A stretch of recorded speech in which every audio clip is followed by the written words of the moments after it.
Okay, right. Hello and good evening everyone. I'll introduce myself first of all.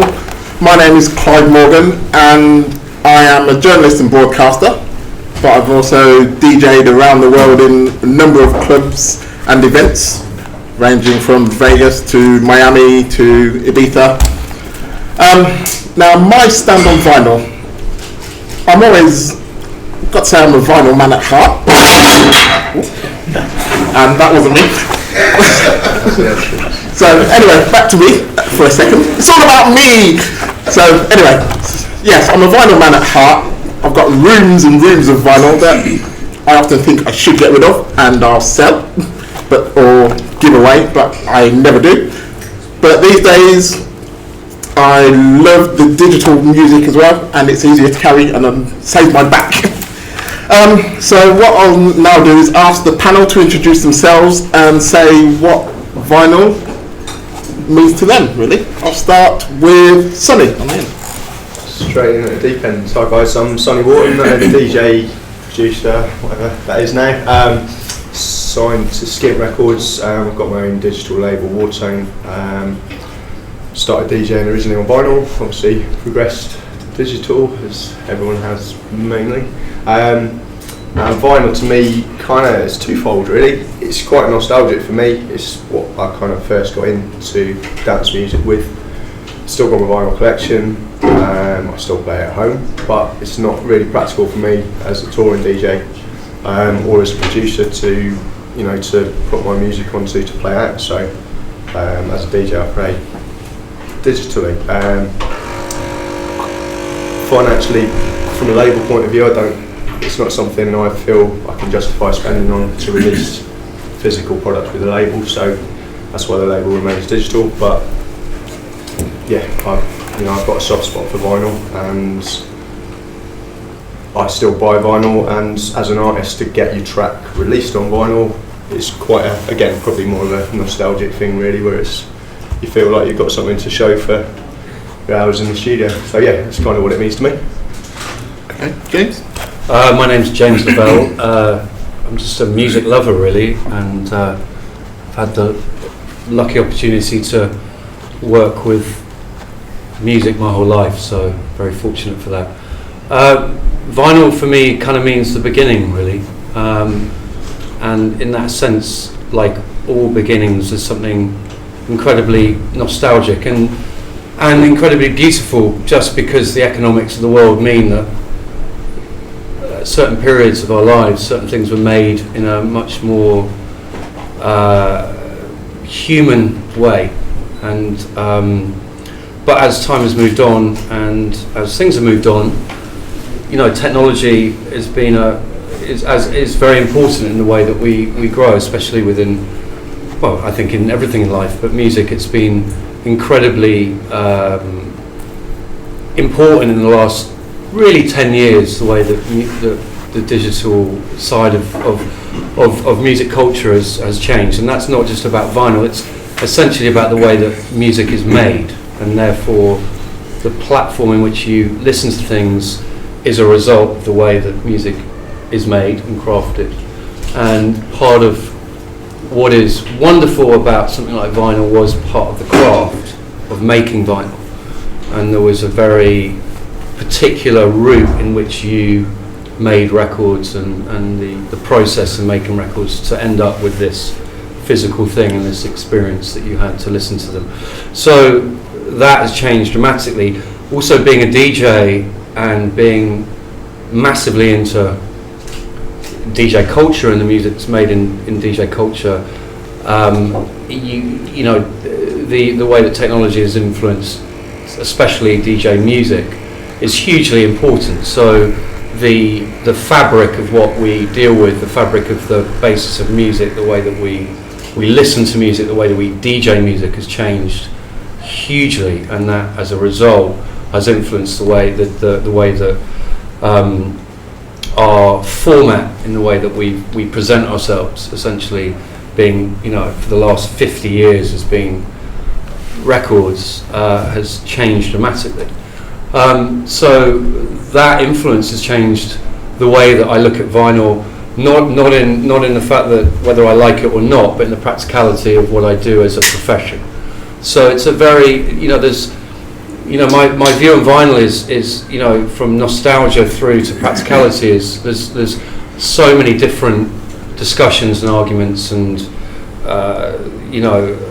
opinions to be had about how you look at this format. But yes, I love vinyl, but I also love the idea of being into DJ culture. For me, the idea was always about new music, and new music is therefore defined by the way you make music and the way that music is therefore put out into the world. And so for me, my reaction to music now and the fact that that most of the records that I really like are made in a particular way has changed in many ways the way that I look at the format. So I don't know. It's a debate. So here we are. Okay, Nick. Thank you. I'm Mick Wilson, currently the DJ Mag tech editor. Started off through DJing like most of these guys on the panel. And the reason why I got into it was because of the fact that vinyl nurtured a community. But it's amazing. We went out with our friends, we talked music, we went to record shops, we hung out there all day in record shops, go off to the chippy, get your chips and then come back to the record shop. We were there first thing on a Monday morning to get those white labels, and white labels were scarce then as well. But it was important about the social environment of that. And that what built the community. And when you see stuff like Massive Attack in Bristol and communities that have come from it, vinyl has nurtured community and moved the scene on. So from vinyl we have what we've got today. So that's why I love vinyl, and with everybody else things do move on. We don't talk about mini discs and MP3s. They've had their day, but vinyl but we still, did though. we brought them as well. But vinyl's still here. We still talk about it, we still debate it. People still play it, people still love it, the smell of it, the romance. And even when I was a kid, I used to use it to pull in women. It was like, do you want to come and see my record collection? So it's been an integral part of my life and a lot of people's lives. And I think, as I said, it's going to be something that's always going to be around for a long time. Even though the decline of it and it's not selling in great numbers, I don't think it's a format that's going to die. Yeah. It's outlived the CD as such. I know. CDs moved on to essentially a virtual MP3, but yeah, there was that whole vinyl CD debate for years. What's better? Blah blah blah. We'll come back to that later. Let's get through everybody else first. So, Frank Butcher. Hello. It's like an AMG. I'm Funk Butcher. I'm a DJ producer. Run a digital label called Houseology, and my relationship with vinyl isn't probably as long as most of the people on the panel, but I do have a deep fondness for vinyl, and I guess that stems from my generation, the generation that I've come from, with the rise of pirate radio and the esteem that DJs would have with the ability to have certain vinyl and the ability to mix vinyl as well. It put them on a different plateau from other DJs that couldn't. So the whole movement into the whole digital era, it caused a bit of a division between what people were classing as DJs per se and simply collectors of music. I think people were still put into the bracket of DJs as someone that is a collector of music, in the sense that they go out and actively search for it and invest what they hold dear to them, which may be money. And obviously vinyl was kind of an expense in those days. If I remember the times of R Price and things like that, and even when you used to go into places like R Price and HMV, and they're the mainstream shops, and even the smaller record shops, to go and look for vinyl, it kind of added to the respect that you actively were seeking for as a DJ, because you were putting your time and effort into your craft. And I think nowadays, with I wouldn't say the demise of vinyl, because I'm alluding to something, but in the downturn of vinyl's kind of popularity, it's kind of made the market a little bit too open, and I'm not too sure that's a great thing. I'm not saying it's a bad thing, but I'm not sure it's a great thing. Okay. Well, I'm Uncle Doug's. I'm an old school jungle DJ from Rinse FM. I've been a pirate DJ for 20 years. I'm a vinyl enthusiast. Love vinyl. As much as I appreciate technology, it's not really the route I wish to take. As much as I know I'm one of the few left trying to put my fingers and toes into holes in the dam to stop the water coming in. The water's crashing over me, and I know that. But I come from an era like, I think it was Mick that said about record shops back in the day. You know, we used to go there and stand in there all day, and you wait for the SRD man to come round or whatever with the van, and all rush out and try and sort of rush in to get the newest music and that. And my whole life has been set by my record collection, you know, the artwork for the covers and the labels and stuff, and I just think that in the world we're in now, music is so, a tune comes out and within a week it's old and gone and no one cares about it no more, and I think as time goes on we're going to be looking back in 20 years and not remembering nothing of what's going on right now, whereas when I look at my collection, I can tell you a tune that I bought in 1991, where I was, where I stood in the record shop, who served me, how I got there, did I go on the bus in the car, it meant that much, and I think that's being lost in the generation we're in now.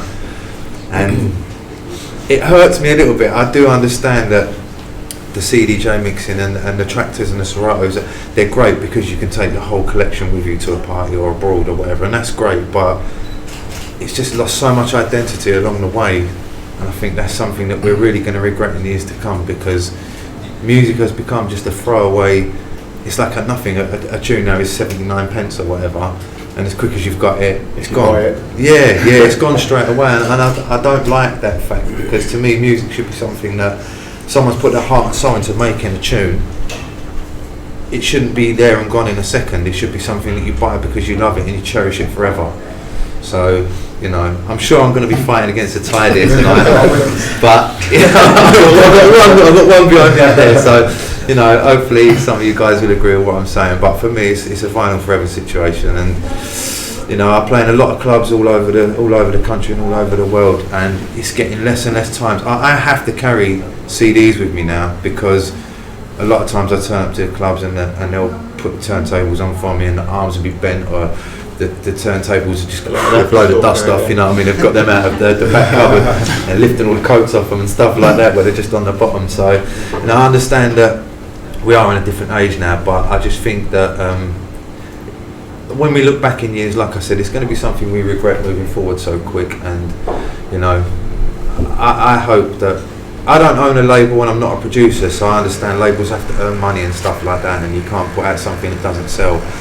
But I just hope that labels and people that produce music and put out music try their hardest to just try to keep it alive a little bit, because you know, one day music is just going to be, people are going to be just forgetting everything that's happened in the last, from 5 years ago maybe, and for the rest of the time in the future, you know, it's just going to be what tunes can't come out, no one's ever going to remember anything no more. You just look at a file on your computer and it's a name, it doesn't mean there's no artwork, there's no nothing that goes with anything.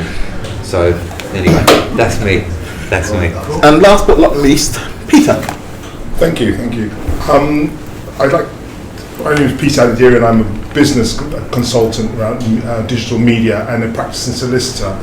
I'm very privileged to be sitting really in this panel because you know, everyone here is so esteemed in actual music and the actual culture, which is a separate aspect. I'll approach it from a more economic perspective and business perspective.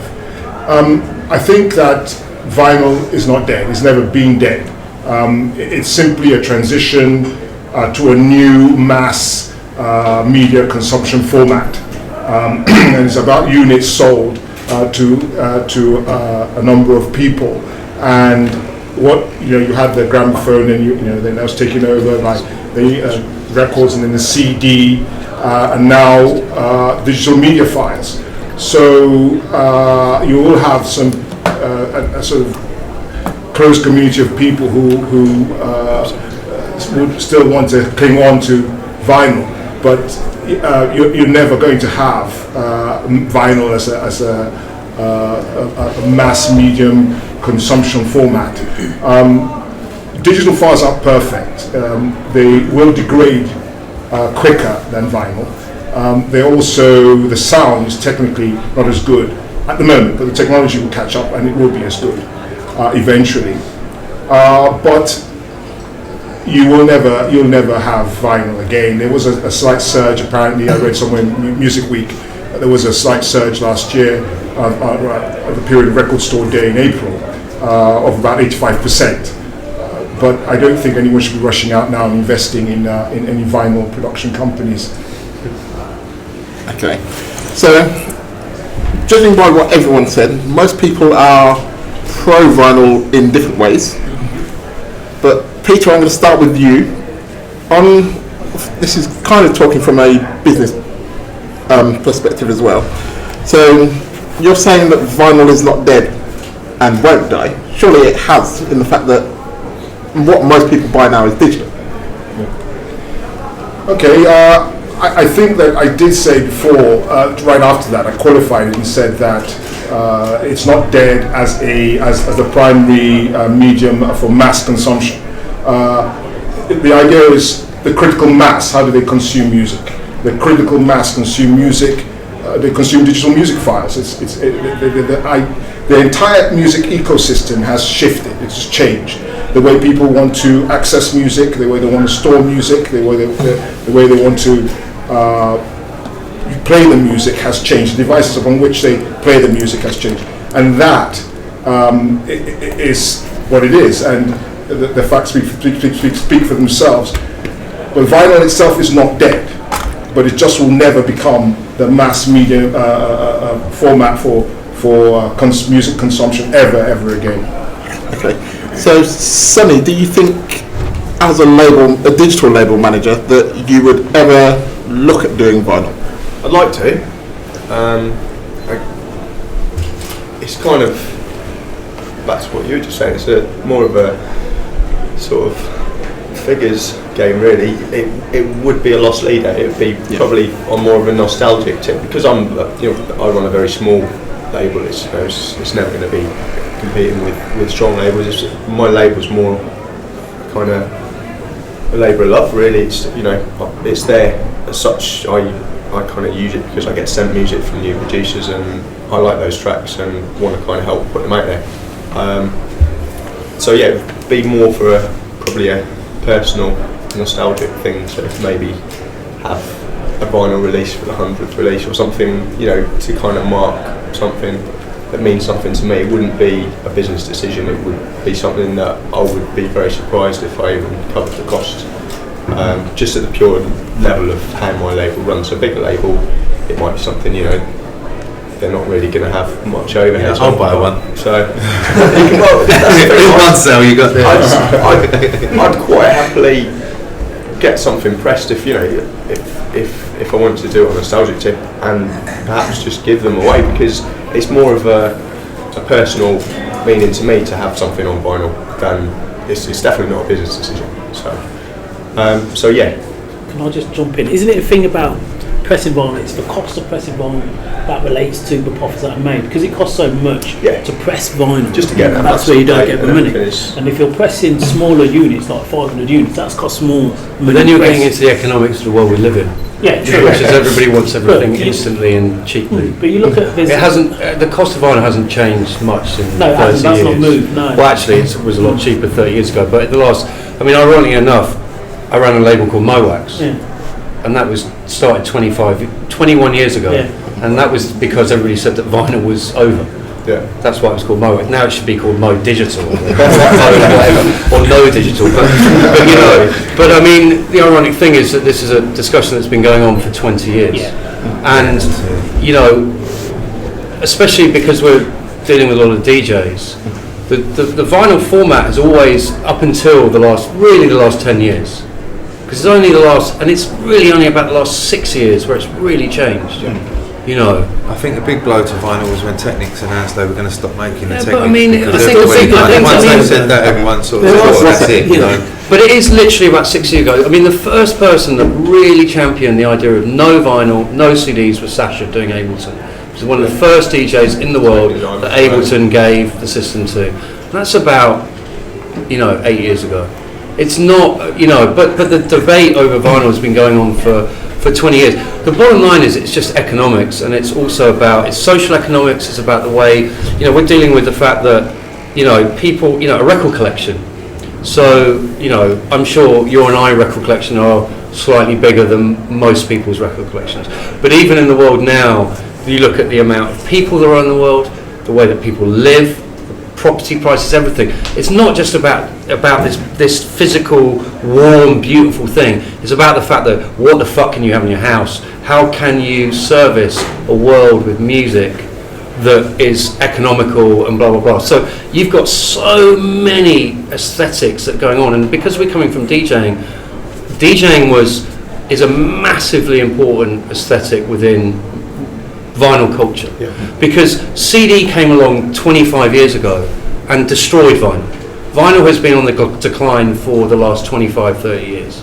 The idea that you could press records in the same way that Fleetwood Mac did when you did Rumours does not exist, and has not existed since 1979, 1980, whatever. As soon as the day that Brothers in Arms came out and went onto CD, the world changed. But it's only a debate we're having really now. It's always been about economics. It's about the fact that what is easier to press, what is less economically expensive, and also now the biggest thing is that what people can acquire and have in their living space. Okay, well, I'm going to stop you there for a second. What I was going to allude to was with the labels and the digital labels, and it is a difficult choice.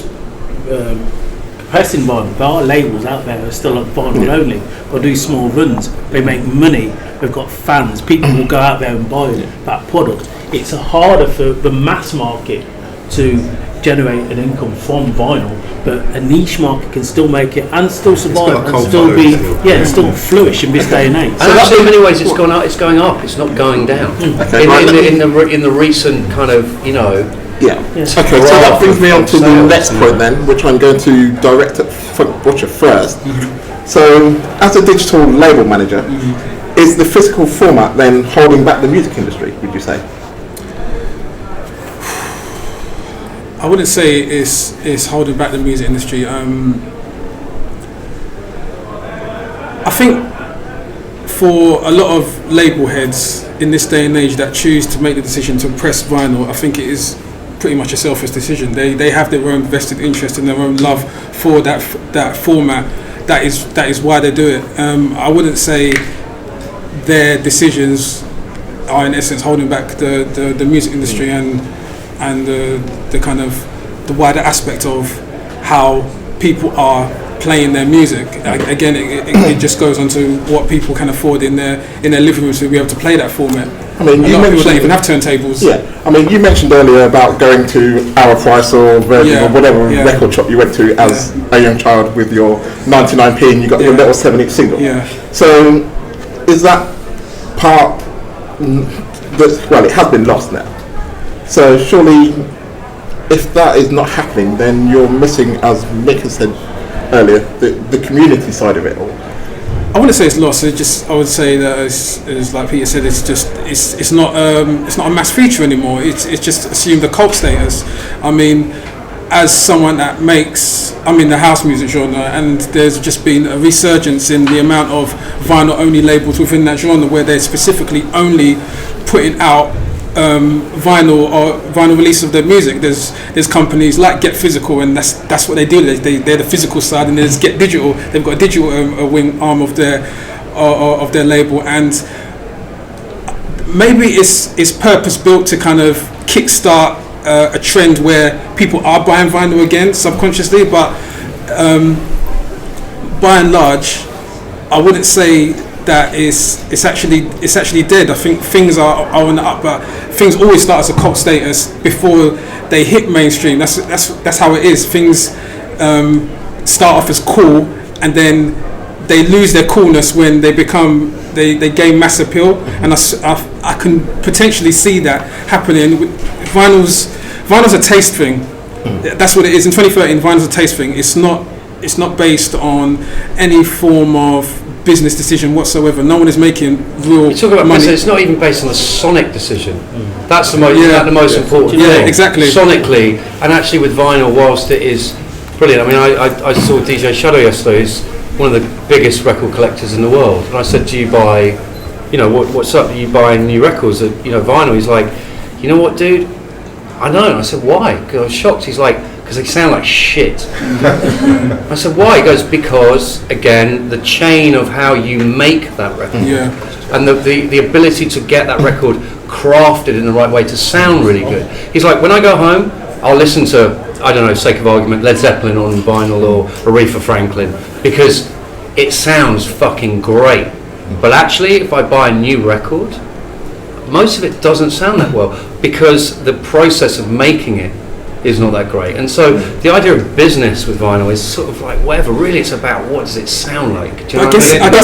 I guess that's kind of like a nostalgia that people attach to something of that era. If you were to take like a golden oldies film and then watch it at the IMAX in 3D, people wouldn't have that same connection with the medium in that format. It's a bit alien. Carl, do you know what James has said about the Sonics? And you said is physical holding back the industry. I think digital, you can say, is holding back the industry. It's diluting the quality that's out there. People are not making records properly anymore. They're not producing records. But you say that, but you argue, especially, you're a house DJ, right? A lot of dance music sounds great actually as digital music. Yes. I'm sorry. Yeah. You get into a nightclub and you've got a function one sound system. Yeah. No, when you've got a really high-end function, we grew up playing on shit sound systems, man. Like fuck me. It's like, nightclubs finished at 2:00 in the morning, there's beer soaked and shit sound systems. Now you've got like the best quality, and those sound systems have been developed for such high-end sound. It's literally like dance music. It's like classical music. Do you know what I mean? But then you've got digital music being played through it that hasn't been mastered or anything. That someone just played in a club and sounds shit. Don't matter how good. And you have to keep up the levels on vinyl, whilst being saying, listen, the skill's gone from it. When you make a record, when you made it to vinyl, you have to be careful of the frequencies when things bleed into frequencies. You have to isolate. You have to record correctly. You've got to make sure it sounds good before it gets to a master stage. I guess the digital aspect of just whack out anything. You make it play that night. When it goes through the system, it sounds bad. I think that if you get a record and you are in the right environment, and like if I play a record from 20 years ago, god damn it sounds better than anything else. But if you're talking about the process of making records right now, the problem is that it's not the same skill that's been involved. So you're dealing with so many different arguments of process, nostalgia, because when you were saying about, I remember I have a nightmare going through CD. I don't play on computer. I hate playing on computers, but I play on CDs.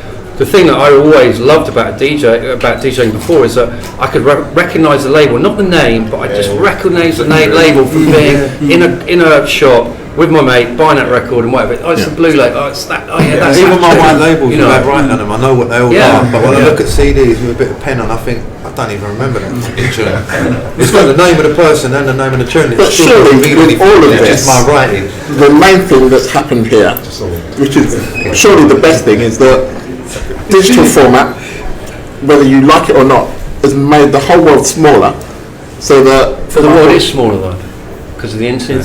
Yeah, that's what I mean. So it is smaller. Yeah, but what I mean is in the fact that before, if you got sent a record from the US or you were buying an import, it would cost you $12.99, say, whereas someone can go, right, here you go. But you had to make the effort to go to the record shop, so therefore the world was so much smaller. It was like it wasn't.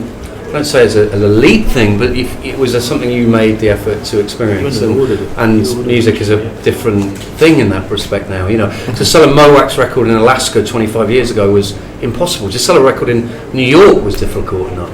To get a distributor now, it's like it's there, bang. Yeah, but they're not going to remember it in a week's time. They'll buy it and it's gone. That is what I don't like about it. But surely if the music is that good, it'll still be remembered. Doesn't matter what format it's on. No, I think the turnover of music in this day and age is what do you call a classic?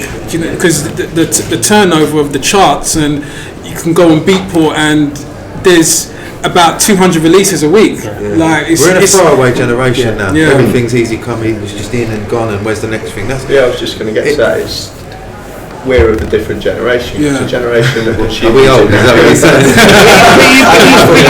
I'm not. You say that, right? I'll let James just No, you make say his point that, for a and second. you go, okay, name me the 10 most important soul singers of the last 30 years. You're going to go Aretha Franklin, blah, blah, blah, blah, blah, right? There were 300 records coming out a week then. 2,000 records coming out a week then. It has not changed. It hasn't. I mean, I really get it, and I love the format, I love the idea, but actually the economics of it has not changed that much. There have been thousands of records coming out every week. The fact is, we're just more aware of every one of them. That's the problem. You know, before you were quite subjected to your little environment. Now, because of the internet, you know, as a DJ, you know, 20 years ago, I'd have 10 records sent a week, and they'd be quite, because I'd worked out who the people I liked were, or the record stores that I go to, they'd be quite specific. Now, instead, the difference is I get, 200 records a week. You know, but actually, it's not really, the volume of music being made has not really that changed. It's just the way that we're exposed to it that's changed. You know, I'm going to slightly disagree. I agree with you, but I'm going to disagree because it is so easy now to get a laptop. He could be sitting there in the corner knocking up 2 tracks now. He could be 3 tracks in Ableton. 10, 15 minutes. But then the process to make music was that much harder. Yes. And then so it's a whole bigger picture of the idea of technology, you know, filter system, you know, the difference is that now you can make a record and put it out there, which is great because somebody might discover it. 20 years ago you had to send it to a record company, that person would have an opinion, you know, blah, blah, blah, and then it might come out or not come out, you know. Okay, so I'm going to direct this one at Uncle Doug's. I'm worried now. Go on. Why? It's a not simple one. Good. But going by what everyone's been saying here and how the industry's changed, would you say that all music should be free? No. Well, if music is that easy to do and it's open to everyone, and it's not about the economics anymore. For people that don't want to pay for it, it's free anyway. Because the minute it comes out, you can get it from wherever, you know, if you know them right places or wrong places, depending on your view. Just Google it. The minute it comes out, it's free anyway. So, for me, I don't think music should be free because a man's put his heart and soul into making that, so he deserves to be able to pay himself out of that to carry on doing what he's doing. But I think, you know, you couldn't get free vinyls back in the day unless you was on a mailing list. Now, you just got to know where to look, and all music's free anyway. So music is free now. That's why no one earns no money from it. So Peter, as a business consultant on this, what's your viewpoint? Okay, so a very, very good question, and a very quick summary of the law surrounding all this. The foundation of online on-demand transmissions of music files started off in the 1996 with the WIPO treaties. That was quite a main part of the main law around this. And then from that came the European Copyright Directive 2001, and then in the States Digital Millennium Copyright Act. And from that came a whole raft of laws about safe harbor, anti-trafficking, anti-circumvention of DRMs, and copyright infringement. Then there came a whole bunch of cases, and so this becomes quite relevant because right at the end of the 90s, every internet entrepreneur and every sort of user thought that free internet meant free music, and then came out the P2P technologies like Napster in 2001, there were the cases around that. And then following Napster, there was the Grokster case, the Kazaa P2P technology, 2003, 2005, there were cases on that. And then from then there was the BitTorrent technology for Pirate Bay, which is very, very, I mean, there are hundreds of cases about copyright infringement, but these are the most famous and well-known. And then after that, there was cyber sharing, and very recently, King.com. So what we saw was this idea that free internet means free music. Of course, the artist is the one that suffers. And is quite wrong. So what the digital online music sites have done is they've put DRMs around this to kind of protect the music, and something called TPMs, technological protection measures. Sites like SoundCloud have content detection technologies to detect copyright infringement. Other sites have DRMs. Last.fm has DRM. Beatport, incidentally, doesn't have DRM technology. Also, there's cases around things called Audible Magic Solution, which is like a content protection technology, and something called Media Defender.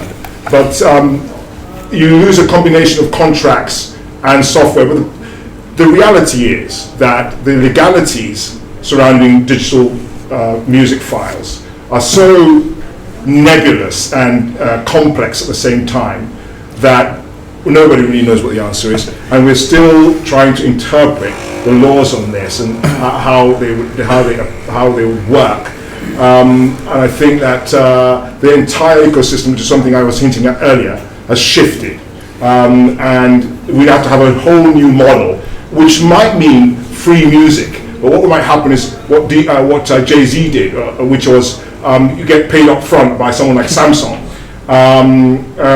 You have a platinum record before you've even released anything, and then everyone gets it for free. But the model is going to have to change because we cannot protect the music. There must be another way of doing things, and that's what's going to happen. I think you'll find. Okay, sorry to interrupt. The Jay-Z thing. This thing about free, I think what killed a lot of the sales through music, digital and physical, was people like mobile phone providers saying that everything was free, giving it freemium, free to get you on board their business models. Yeah. They didn't care for the music. They just saw it as a way, as a tool to capture your attention and get you to get on board with them. Now, the music wasn't free. As you said, they paid for it up front, but they gave the illusion to everybody that it was free. So when the perception comes, it's free, it devalues the whole industry and devalues what creators and artists get. Well, this is what's happened. The world we live in now, the minute one person has got a tune, if they want to make it free for the rest of the world with P2P file sharing sites and it doesn't matter what SoundCloud do or any of these people, the minute I've got a tune and I think, well, I'll give it to all of yous, you've only got to know where to find me, and it doesn't matter what you put into place in a lawful way, I can give it away to the world. But surely then, if music is free, you don't have the copyright infringement, you don't have, as they were called in my day, bootlegs. But it's not free because it's been paid, but it's been masked.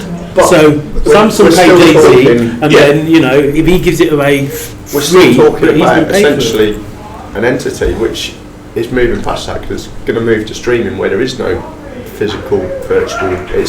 No, but there's still an element of. The point I'm trying to make is that the streaming, the downloading, the storage, the entire ecosystem has shifted. I mean, you have to have a PhD in mathematics now to work out what royalties and the mechanicals are going to be. No one knows. So, and if we're trying to look at it through the lens of the existing business plans, you are wasting your time. No one actually knows, and if I can find somebody on this panel who knows where this industry is going to be in 10 years' time, please write a business plan, because we're going to make a hell of a lot of money. Hence, that's why vinyl won't die, because any physical format which encapsulates something which is there in you touch and feel. We are in. It's not just about music; it's about culture. We're in a culture where everything is kind of free or accessible or downloadable. So therefore, the idea that going back to the idea of vinyl is that vinyl won't die. It will not necessarily be the format that everybody in the world deals with. But the fact is that it's quite a quantifiable thing, because it's like selling oranges. It's like, here's a physical thing, there you go, have it, buy it, sell it. And actually, in that respect, I was shocked recently, a friend of mine that was involved in MoWax, he's selling, average on a release, 5,000 records. Now actually, 25 years ago, that's what we were selling averagely on MoWax. So it's not that, it's like... Well, you agree with me. Can I answer your question about what you got? Basically, in answer to the question about should music be free, I think you need to backtrack right to the producer. I don't think it should be free, because at that stage, a producer is investing money into something. So whether or not it makes financial sense to actually distribute the music for no charge whatsoever, that is still, let's say he's making it on a laptop that costs roughly £2,000 a MacBook and the speakers. I can call myself a producer. I've got this little computer that my parents have bought me for £200 or whatever it costs. I've got whatever online production software, so it's not costing me anything. I'm there in my bedroom going like this with my mouse. Doesn't time cost? Your time costs. Time is money. Yeah, but if I'm not doing anything else, if I'm a little 16-year-old at home doing anything else. And I think you're underestimating the time and effort it has taken to learn that skill, and you can't put a price on that. Yeah. So even though at the end aspect, the dissemination of the music has changed through technology, there's still some old school tricks being used to kind of actually make the music. The problem I have with the whole music being free, and it will sound a little bit like a contradiction, is the fact that, and it might sound weird me being a label head saying this, is that when you release a tune, as Sonny might know, on digital, give it a couple of days, it's on a file, a peer-to-peer sharing site, and give it a couple of days. Exactly, a couple of hours, and it's actually hard to keep up with that. And there are companies that actually charge you, and the fee they keep those down. the fee they charge you to take it off is like quadruple what the actual track is worth. Yeah. So you're in a lose-lose situation, and when you find yourself in that circle, you do kind of warm to the ideas as of what is the actual point. Is there a monetary value to the music you're making? But I'm sorry, but I'm just interested in the fact that we're talking about free music. We're not talking about vinyl. Yeah. And actually, you're meant to pay for a download. So it's, music's not meant to be technically for free. Mm-hmm. You're meant, unless you, as an artist, you've given it for free. And it hurts the small labels, because someone like Jay-Z, he's all right for a couple of quid. Yeah. And he gets the sponsorship things like Samsung might throw, but the small labels, the minute they put their stuff out and it goes out there and everyone's getting it for free, it's hurting them because they haven't got a lot of money, they're not getting model Samsung sponsorships. We're producing a track, essentially, is whatever it does or doesn't make in sales, almost as a promotional tool. Exactly. To tour. Yeah. And the value is more in the touring than the sales. Isn't the whole idea about the economics of it is the fact that CDs were invented 25 years ago to create a cheaper format than vinyl with more profit for the record companies. Right? What we've done with most of our world in general, whether it's clothes, food, everything, is gone, how can we achieve a cheaper, more profitable margin, right? Yeah. So the reason the record company fucked it 20 years ago by doing CDs. Any format that can be copied, you're a fucking idiot. Do you know what I mean? Like really copied in the perfect format. So digital in CD. But the fact is that the debate of vinyl is as a good that you love. That's one debate. But on another level, the economics is that we're in a world where houses are smaller. People are getting paid less. People can't. People want more. You've got 137,000 TV channels. You've got, you can access every, if you want to be a rocker tomorrow and then a hip hop kid tomorrow, you can access it. That didn't exist 20 years ago. And vinyl being a product of that environment is it's if you have 1,000 records, which is probably quite a lot to most people, that's going to take up that map. That's going to take up all that. Well, if you're living in Tokyo in a room that's about that big, what's great? Oh, great. So there's so the problem with the whole vinyl issue. There's so many arguments about, but it is the idea of it's better than that's a certain kind of. But you know what? Going on to you said the social aspect of it. When I was a kid, many years ago, I look young, but I'm not. My dad, we sat round a radio player in the middle. But you didn't have internet. You didn't have Sky. You didn't have PlayStation. Everybody's got. They don't have one console. They've got 10 consoles. This is also we talk about CD being demised. It's for other media that's helping to be demised. It's not just about the fact that there is a big flaw in your proposition there, that hypothesis, and which is idea about this. Well, because of social media, people have embeddable players, Soundcloud. They can embed it in any third-party platform, people chatting on Facebook, there are a billion people on there. The idea that there is no culture within this digital era is, frankly, not taking. I wouldn't say there's no culture in it. It's not faceless because you can see them on Skype. I mean, the point is the entire thing has shifted. And if you don't understand that, then I think it was a German academic that coined the phrase creative destruction. You had handmade goods, and then you had the Industrial Revolution. When one economic culture stops, another one begins. There's been a complete shift in the ecosystem. So, however you're thinking, you need to change that way of thinking. I'm not saying that vinyl is going to die. Of course it won't die. The reason why it won't die is because it has a particular following. And as you say, that niche following will always make that niche money. But in terms of the actual overall system, that has changed. And the way people communicate, the way people socialize, the young people, they don't do things in that way anymore. They rather talk to each other on Skype, text each other, on social media. It's a complete shift. Okay, so forgetting the economics and the cost of everything here, because everyone here in different ways is a music collector. So it doesn't matter whether you're a DJ and you've got walls and walls of vinyl, or if you're a digital label manager.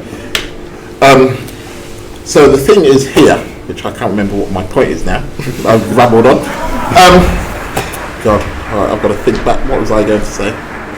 You're meant to be the boss. I know, it's terrible, isn't it? Right. Aside from the economics of it, respect. Yeah, so surely it's all about the music. When you started DJing, James or Mick or even myself, I didn't go into a record shop and go, right, I'm going to buy that just because it's vinyl, or I'm going to buy that CD just because I like the cover. Because you like the music. So surely it doesn't matter what format it is or how you get it, in theory. It's all about just the songs and the vocals or that song itself. It doesn't matter what the format is. Okay, well with that in mind, then vinyl would be better, because with vinyl you're basically setting a uniform standard. You know that when you put that vinyl on the turntable, it doesn't matter, the quality, the level quality, the decibel level is going to be the same as another vinyl and you don't have that confidence with an MP3. And really? Come on, man. Buying an album 20 years ago, like going to try, like a hip hop record, it would be like, how many tracks on the record, 12-inch, But a record, like an album. Okay, but most masters or most vinyl presses, they'll send you away if it's not of a certain standard. Yeah. But what I'm trying to say is, it's actually got to a stage now where I can tell the old school vinyl heads when I'm doing my mail outs on music, because they'll ask for a WAV file. Yeah. So you know what I mean? Because they don't want, they really got, they don't want 320. They want the rawest audio form, because you can tell their ear is just. It has that affinity for the vinyl quality, and they're trying to replicate that in digital format by asking for essentially the vinyl version of that. But then, I mean, is that not just because the digital format or the digital version of the music is too clean? No, I think it's because as a producer, when you're producing music, there's essentially a gatekeeper that says to you, no, this isn't good enough, you need to go away and then bring it back at this level. Whereas when you're an independent producer, you can just do a bounce and it's peaking in the red and just send it out there and someone was playing it. And there's DJs in clubs that are taking YouTube radio rips, and do you know what I mean? There's no policing of the actual quality of the music, whereas with vinyl, essentially you can get that guarantee of what you are playing is of more or less a higher standard of sound. Well, it's down to the cutting engineer. That's what his livelihood depended on. If he put out a bad cut or a bad master, that was done. Exactly. If the cutting house put out a bad master, that was done. So you had to make sure that track was at the pinnacle.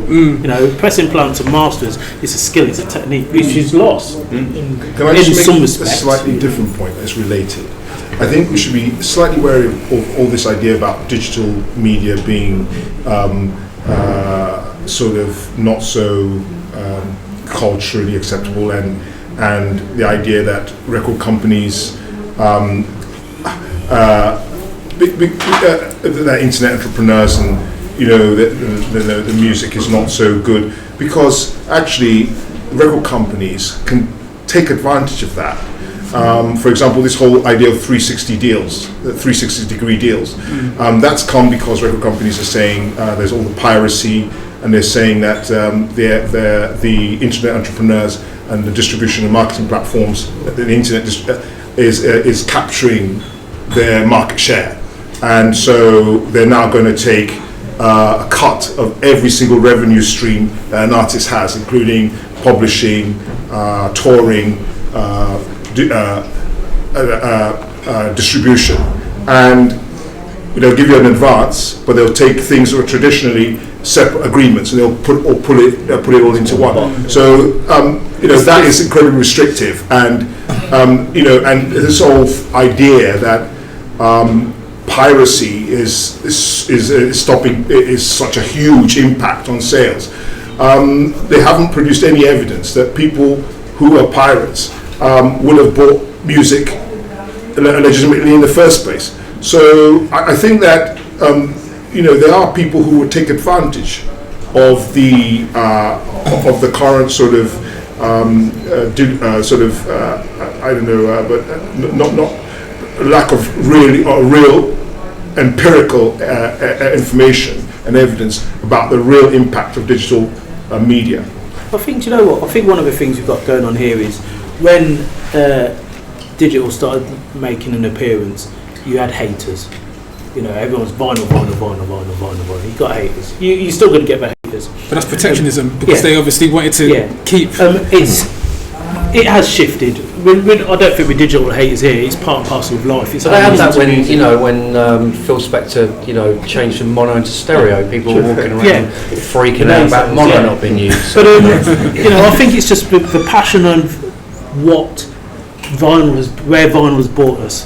This is where the argument is. It's brought us to a stage where it's created such a genre, such an amazing culture, and from seeing tacticians and the skills that they use, that's lost on some DJs now when you just hit A and B. You know what I hate? You know what my biggest argument with digital, you know what I hate? Is the fact that it's not about the sound or the format, it's about the fact that you had a record, you looked at a cover, an artist did a photograph, there was a painting or a graphic, you were credited. Do you know the amount of arguments and shit I deal with people because they're not credited? It's not my fault. You put remix by James Lavelle or whatever uncle on iTunes. There's nobody that says who produced it, who wrote it, who engineered it, and so the process for me, the nostalgic thing about vinyl more than just sound.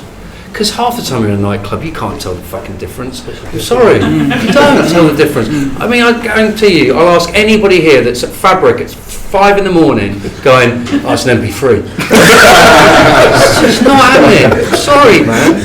But the bottom line is, as an experience of somebody experienced vinyl culture, yes, the cultural culture of going to a record store, that is unbelievable. But that's different, and I'm sure I've got a 16-year-old daughter. She has a cultural experience on the internet. It's just different. But the fact is that as a piece, as a physical piece of art, as a document, as something that that felt special, that you are investing, like you said, 70 to 9p for a track. You don't even know, when I got a hip hop record, I want to know who they credited, because I want to know who they were hanging out with, who they were falling out with, who they liked, didn't like. I want to know who mixed it, because in my dreams it'd be like, well, if Bob Rock mixed fucking Tribe Called Quest, I want to make a record with him. Do you know what I mean? That's what's gone. That's the difference. I don't think anyone can argue with that. Yeah. No. So, but the sonic of it, there are arguments. Yeah, I think that if you put on, I'll say it again, Led Zeppelin or the Beatles or whatever, in a vinyl format, and you really you've got a really great sound system, Macintosh sound system at home, wicked.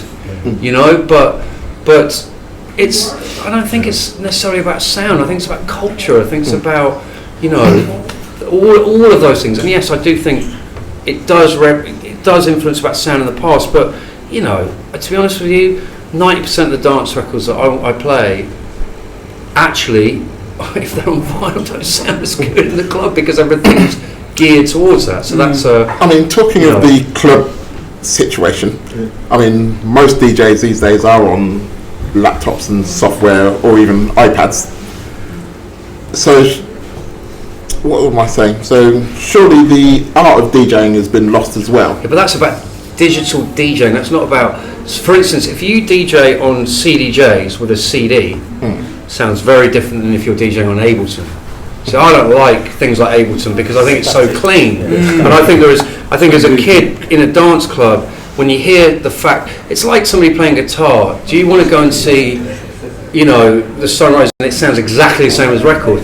Not really. You want to hear a bit of clatter. You want to hear you want to know that physically somebody's playing. Yeah. So DJing, what's wonderful about DJing is when they're mixing two records together, and there's this weird clatter. You hear the pitch bends. That's how you know a you're about DJ's to learned his experience a art new properly record. when he can get it back from that. When you see someone press a sync button, But that's and not about. everything's That's not just about perfect. digital. That's about computers. That's about the but it's part of environments it. you can play. It's part of what we're talking about today, though, because if you're a vinyl DJ, you've took years to learn how to play them vinyls. Yeah, but mixing CDs is not necessarily that. It is because people put them on their computers and get them all in the same BPM. But I don't mix on a computer. I mix with two CDs, and it still has the clatter of two records. It can. On the new CDJs now, if you get the BPMs and it will analyse the BPMs, 128, 128, bang, bang, there you go. It's not even that. It's got a sync button. It's got a sync for an hour. button. They're playing the same BPM. You can, if you ignore the BPMs, you write the CDs in, you can still move and make some movement on that CD. Ableton, you can't make movement. But when I see a DJ mixing with vinyl and he smashes it for an hour, I know that guy is worth the money he's getting paid. True. When someone's up there pressing a sync button, they're watching a web, just go across their screen and then they go. And then, But surely, my name could do that. If I'm there with my laptop and I'm just pressing buttons, I haven't got the art of mixing the vinyl, but surely it means that I can be a better entertainer. Because if I'm there going, right, I'm doing this and I'm concentrating on what I'm doing here, if I'm going, right, I can remix this track on the fly, I can do this. All you've done is you've just been able to master the technology that you've purchased. But is that not the same as what people were doing and just putting it on But vinyl? DJing is about taste, isn't it? It's about a guy that has, or a girl, or whatever, a person that has a selection of taste, and the process at which you perform that is arguable. But essentially, it's about the people of good taste and putting records together. The irony is, if you got Vivaldi in here and it's full, he'll probably tell you guys that all the records that you're making, that put any effort into it.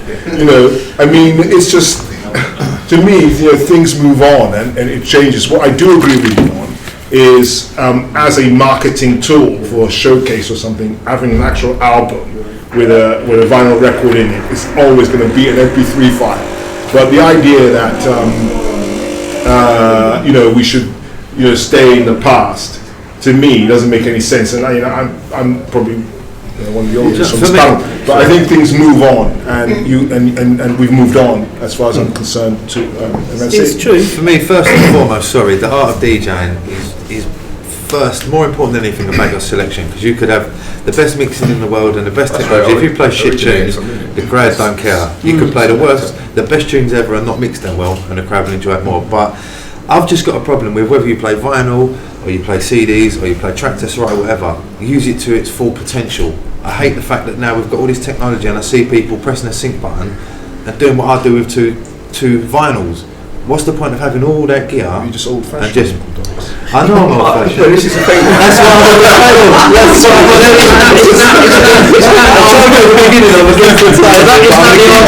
I'm not going to let it go. But isn't that the argument that world we live in now, that unfortunately everybody wants to be able to do everything instantly? Yeah, but that's craft has been lost. It's not just in fancy buttons and it's stuff. not in DJing, it's not everything. It's generally craft is getting lost to make things quickly. If we move away from DJing and look at the enjoyment of an album, with vinyl, you had track 1 to 12. You had a flow. So when you listen to the album, that went from the beginning to the middle to the end. Now with digital, you've lost the flow. Yeah. Isn't that a big problem or something to think about? Because if you're not putting out albums, or if you are putting out albums and if someone's got it on iTunes, it's got on shuffle, where's the flow of the music? Where's the flow of that track? Where's the journey that this album, this creator's meant to take you on? But surely that's better in the fact that if you've got it as a digital files, you can choose what you want, because before you had But that's an not how album, you you went, wanted to do it. I only like Yeah, tracks 1 and 8. You went, used to do that with tape. You make tapes, and you went track 1. Okay, I don't like the rest. Track whereas now you just pick those 2 You've got to tracks. think that album's been made in a way. Look, the Streets of Grand Don't Come for Free. It told a story through the album. Yeah. If you play track 1, track 9, track 6, track Exactly. 12, the albums don't mean nothing. They don't mean fuck all. It's just singles that don't really make any sense. You listen to it in chronological order, and there's a story from one And this to is the what end. vinyl gave you. Vinyl gave you a chronological You order. couldn't pick and choose. Well, you could. Well, again, the artist gave a statement of products. They gave, as an artist, it allowed you to make a statement of what you felt your art was. Yeah. Because we all went and copied tracks and put the cassettes for your mates. So that hasn't necessarily changed. It's become easier, but as a format, it allowed you to make as an artist, a statement. That's sort of what's different. I mean, talking of the statements that are made with vinyl or CDs, I mean, going back in the day, you had coloured vinyl, you had real, I call them collector's items, which were the cover arts and everything else. Which, okay, you don't have them as much now, but surely, as I was saying before, the thing that is most important is the music. I mean, yes, having those cover arts and those coloured vinyl is great, but you're just going to, in the end, stick them in a record box or on a shelf. Depends on your mindset. Some people just buy those to put on the wall, and treat it as a piece of art, just to look at. To see. I've got box sets which are unwrapped, and I'm just look at them and I smile and I look at them, dust them off. Well, they'll never See, be them played. things have been lost. I remember Moving Shadow brought out a 9-piece collection that made their label. And so many of my mates back in the day, they had that on the wall. That's never going to happen again. People ain't going to pin their computer to the wall. That's a great thing that happened though as well, because nowadays, kids can access music from all over the world. Yeah. Whereas before, they can listen to African music, from Senegal, from Ghana, from Nigeria. They can listen to music in China, Japan. They just have to go online. Whereas before, you had to go to your record store, and if it wasn't economical, they didn't import it. So, there are good things that are happening because of this new. There are good cultural things, So you can't. To my mind, you're always going to have in a creative destruction. You're always going to have teething issues. But the fact of the matter is, there are very, very positive things that come with digital media. Okay, well, I'm just going to go back to the artwork side of things and how people collect those. And Uncle Doug's was just saying that will never happen again. Now, I'm going to bring somebody in from the floor who is Fraser Ray Scott, who is sat over here. Now, I'll let Fraser explain what he does himself and how, artwork can be used with current digital formats. Do you want me to come and nick his seat? His That's quite. Yeah, go on then. That's a perfect. Okay. Before anything, Fraser's got the best T-shirt in the whole building. I bought that today because of the. So basically, I have a company called Album Artists, and we sell album art, which would make sense because of the title. And so we just did a show for Coldplay where we sold all their album art for Milo Xyloto, or we did we hooked up the Killers with the artists for Day and Age, and then we sold like limited edition prints off that. And next is the Backstreet Boys, which doesn't sound quite the same, but anyway, whatever. And we hook up the artist we hook up the musician with a fine artist, and then we help them to get extra press and marketing and money from selling the art.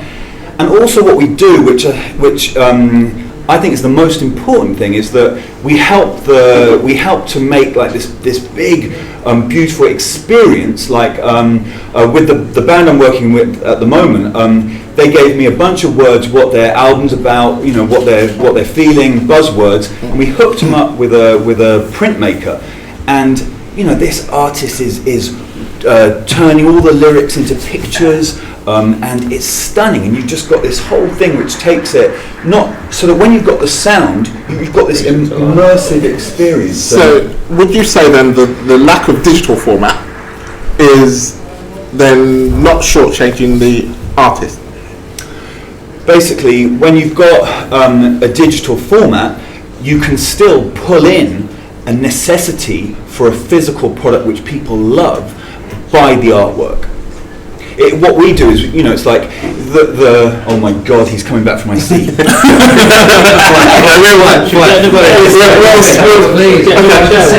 it's alright, we'll bring it mutiny. Edge along slightly. I just thought it was sneaky exit. You just ruined it, right? Okay, going on your hat as well. But basically, the thing is that you want something which is a whole experience, and people do want things they can own, and that's what we do by making the art like stunning. Then they're like, oh, I'm going to have to actually buy that CD, or they can get it. Like, look at what Gaga's just about to do. She's just about to release something which is like a digital equivalent of an album, and so it's a different thing, but that's going to be a game changer. You buy a file that isn't just the music file, it's a file with all the artwork in, and then it's not only limited to 2D art, it's also video art, and so it's fun. I mean, it increases it. That's all good, but I'll tell you like when you used to take photographs and you send the film off, and you get your photos back with your free film or your Polaroid or whatever, you looked through them photos, and now and again you got them out. I've got a computer with about 10 million photos from the last 10 years. I never look at none of them. Right. Ever. They're just sitting on there, and I think this is going to be, as we get further and further down the line and people will follow Lady Gaga's thing, we're all going to end up with thousands of albums and music with all these great bits of things that we never look at because we're always on our computer doing other things. And I've got, like I say, folders and folders of holidays and parties and playing out of this road. They just sit there doing nothing, but my old photos now and again I get them out from when I was a kid, and I look at them. Okay, but surely that on that same point, with your walls and walls of vinyl, a lot of that you will not have looked at for years. Yeah, but I do. See, I might be a weirdo, but I do. I play them still a lot, and I can tell you where every one of my records is still. I know I'm not like everyone else, but move them all up 2 flights of stairs. Yeah, I've just moved flat and all, and it was a mission. Believe me, just boxing them up was enough. But yeah, I know I'm a bit different to the average sort of DJ or collector nowadays, but I do use my records still, and I play a lot of my old stuff in with what I do every weekend. So I appreciate people that play new music. They're always moving forward, so they're never looking back at their old collection. So I do appreciate that, but I don't know. I just think that the physical thing makes it worth something in life more so than just sitting on a computer forever. People want to own. They want to own it, yeah. But not everybody wants to own it. I mean, if you go back to the thing about legality and stuff of file sharing. It's like it's illegal to do it, and it hurts the artist. And so when you've got actually something which is something that you can't own digitally, that then it helps the artist to get something back. And people want to have this. People want. Look, you listen to Kraftwerk. For beauty we will pay, right? And that includes the physical, the album artwork. I mean, it's an important thing because you get immersed in it. You get the visual part of it's like a translation of the music, and people want to own it. Okay. Yeah. But looking at that a different way, surely if I just got an album of digital files and I could get the artwork separately, say from you or as a poster, surely that is better than just having vinyl that's going to sit there and. Okay, I may stick it on the wall, but if I've got a proper bit of art which will increase in value, I would hope, over the years, rather than just an album cover which is there on the wall, or a coloured bit of vinyl, surely that would be better. Yeah, I mean, I'm sorry, I'm not an arguer for vinyl. I mean, I don't care about vinyl, I'm sorry. I'm glad they talk about that. I care about the artist, and I care about the artist financially being able to survive, and so that's why we create our products, because there's an extra revenue for the artist. It's a marketing ploy. The same as like pledge music things, or where I'm making an album, I can give you all these physical things, a performance, a song sheet, or blah blah blah, for you to essentially buy a virtual product from me. It's the same. Right. And I think if you're going to do the whole vinyl thing, if you're going to do it, you have to do it properly. And I think what you're talking about is kind of you're separating things that should realistically come together. The artwork and the music. I can't. Because you know why? It's music. Because you're buying a record. Yeah. You know, if you want to go buy a poster, go and buy a fucking poster. Exactly. You're buying a record. You're investing. But the record is the music, sure. It's not the physical. All the combination of everything is what makes it important. You can combine it digitally then. You can, but then you're just talking about tangible things. Yeah. And that's a whole different argument. It's not about whether digital vinyl is more important. It's about, do you want something physically in your hand, or do you want something that lives slightly in a more compact virtual way? I don't think that. I think the argument. You know, the arguments just go on forever. It's just. You can't. But if you're saying about the idea of why don't you just buy a piece of artwork or a poster, well, also arguably, you know, you couldn't buy an Andy Warhol, but you could buy you could buy a Rolling Stones cover with an Andy Warhol limited edition print on it, or a Velvet Underground, or you know, if you're buying Mowax, you could buy a Futura or a 3D painted record, and that had, you know, and if you're from a certain culture, and you think that, you know, I love Massive Attack and I love 3D and I love Mowax, isn't that the ultimate thing, to buy that thing rather than just buy posters? So I think there's different arguments. I don't think you could go. It's like going out for a 3-course meal. You wouldn't go out for a 3-course meal and then have the dessert next week, and then encapsulate that under like one experience. It's not. That's two separate experiences. You had the dessert the week after. Do you know what I mean? So everything's got to come as one package, as it were. Then someone can identify it as that one moment in their life where they experience the music and the visuals together at the same time. And it's like McDonald's, right? Like McDonald's is popular, but it's junk. Yeah. And so I like McDonald's. Fine. All right. You know, it's, can we edit that out? Yeah. You go to a HMV now, and you look at the artwork that's on the walls, because the budgets that the labels have now is like nothing. Yeah. And because of that, the quality of the art has gone down badly, and then people. I don't know though, man. It has. But dude, most people that were making punk records or acid house records or whatever did not have budgets to make good artwork. If you just have a smiley face on your whole thing. But when you go to HMV and look at the art now, it's quite poor, and that increases people not buying the art. When the art is fantastic, it's just an extra. Like the editors have just come out with their album, and I want to buy it just because of the art, and it's a great way of actually increasing people buying. Right. Yeah. But also, we talk about digital and stuff. The whole thing about vinyl is the romance of it. When you get it for ceremony, taking off the cellophane, the wrapper, the smell, feeling it on the hand, about it. wiping it down, putting it on the deck. It's a ceremony. You know, it's something that you do. Digital. You caress it like a I'm not knocking digital.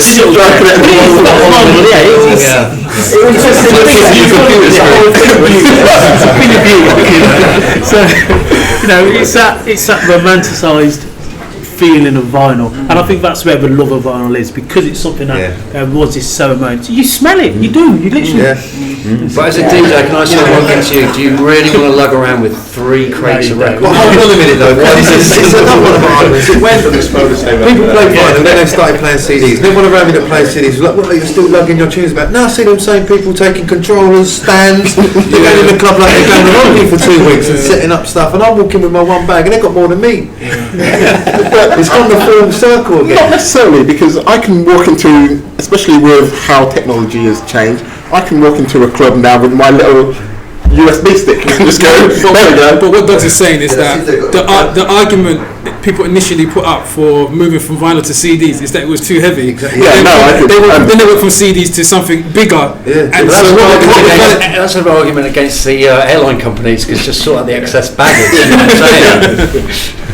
Okay, so I mean, talking about then the art of DJing, which is also where this is leading on to. So, if you haven't got the physical format and you're just pressing buttons, so does then DJing rely on being able to mix? You should take a pay cut.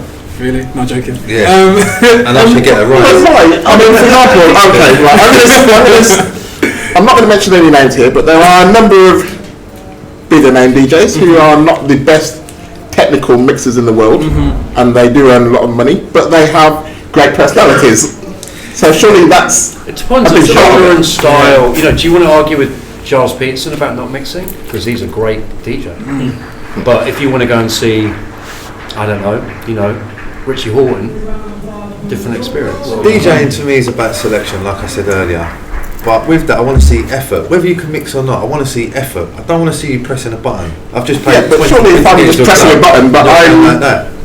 I can be putting in effort in other ways to make it a show. Yeah, That's But cool. The thing is, But they want to see someone put in effort. as long as you're putting the effort in, I ain't got a Yeah. problem with whether you're playing any format at all, from vinyl, even if you're mixing two TDKs together. As long as you're putting effort in and making it cool and a show, cool.